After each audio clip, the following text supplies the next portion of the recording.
ঈদের নামাজের পর যে ছেলেটি নিজের ঘরে গিয়ে চুপচাপ শুয়ে পড়ে তার মনের অবস্থা কেবল আল্লাহই জানেন।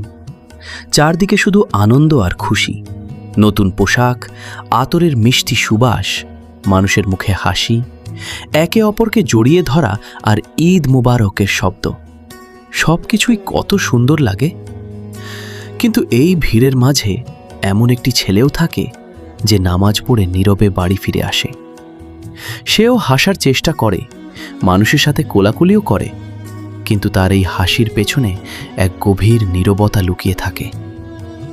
আর তারপর যখনই সে নিজের ঘরে যায়, দরজা বন্ধ করে আর বিছানায় শুয়ে পড়ে, লোকে ভাবে হয়তো সে ক্লান্ত হয়ে গেছে, কিন্তু সত্যিটা হলো সে ক্লান্ত নয়, সে ভেতর থেকে ভেঙে চুরমার হয়ে আছে।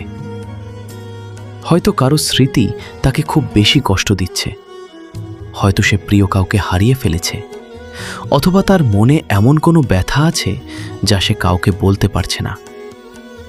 ঈদের আনন্দ তার জন্যও আসে, কিন্তু তার মন সেই আনন্দকে আর অনুভব করতে পারে না।